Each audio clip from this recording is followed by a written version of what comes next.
Hey guys, it's Ruth at Extraordinary Farm and welcome to my cave. This is where I spend all my time researching and doing the Facebook page and everything else. Right now I'm hanging out in the warmth because I have been outside all day.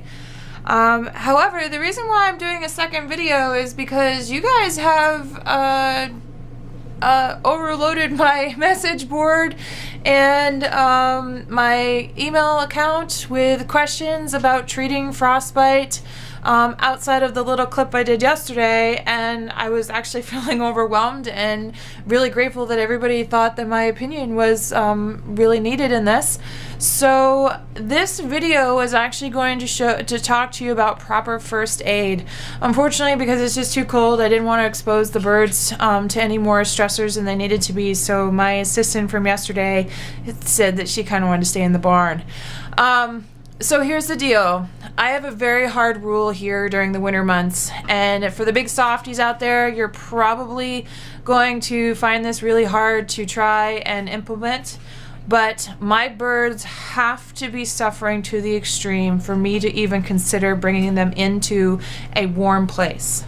And if it is needed, then I only bring them into an unheated garage that stays above 32 degrees.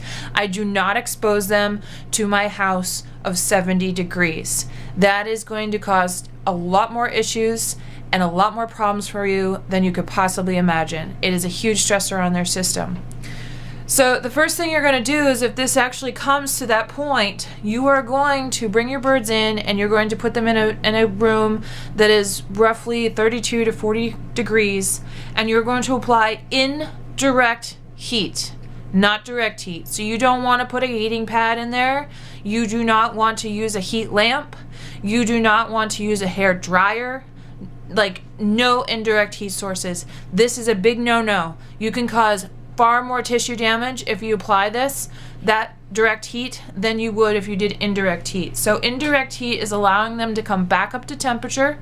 You can either use just a towel straight from your cupboards, wrap around them, let them use their own body heat. Use lukewarm water. And when I'm saying lukewarm, it can only be 100 to 101 degrees at the most. Chickens run typically around 103 degrees for adults, and if these are chicks or anything under 8 weeks, then their temperatures are usually 106. So you only want to bring them back up to their normal temperatures. You do not want to expose them to the extreme. Second of all, when you're dealing with, say, a combs or wattles, soak a light towel. I don't recommend a washcloth because it's just too heavy and it will get on their feathers. The water will get on their feathers and cause, potential chill. So use like a paper towel or a very light cloth. Soak it in that lukewarm water and just drape it over. Do not rub, massage, try to break the blisters if they occur. Do not remove any black skin. This can cause further damage. You just want to stay away from that as much as possible. If it falls off, it falls off. You just don't want to mess with those combs or wattles. When it comes to feet, you want to immerse again in 100 to 101 degree water to bring it up very slowly. If you bring it up too fast, it's not going to be good. There's just too much tissue damage, and potentially you could lose limbs if you do it improperly. Frostbites and any cold related stuff in this area does cause pain. It is painful. However, I am not a veterinarian, so I am not going to recommend a pain relieving substance. You would need to call a veterinarian. You can find information about it on the internet. Just be very leery and understand what you're doing. So that being said, that's all I'm saying about pain relieving. Typically, I recommend using a salve once things are warmed up, the combs and wattles in their feet.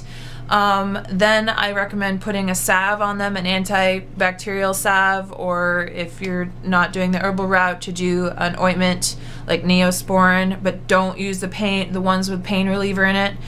just plain Neosporin. Keep them in a cool place, provide some vitamins and minerals in their water. We use honey here, raw honey, as our electrolytes and our vitamins to help boost their system up. And if you so redeem, we actually put garlic in our water as well to help boost the immune system and fight off any infections that come from it. You can keep watch out for infections. Keep their wattles and combs and legs free of to keep them from fighting off bacterial infections. And I think for the most part, just use common sense. They are our pets and our animals. However, they are built to be outdoors. Chickens can actually handle minus 25 degree weather without having extreme stress. Prolonged exposure to it is when we start having issues. So I really hope this all helps you understand first aid and to have a prepared space for them if that happens for a prolonged time throughout the winter months until it becomes warmer again. One last note, if you decide that the birds are healthy enough and have recovered from the frostbite, wherever it may be, and you do decide to put them back out in the coop, wait for warm days, and then you'll have to bring them in at night and re-temper them back out to the temperatures, because you just don't, it's like taking us and just sticking us outdoors after spending the winter in our lovely tropical houses, according to our chickens.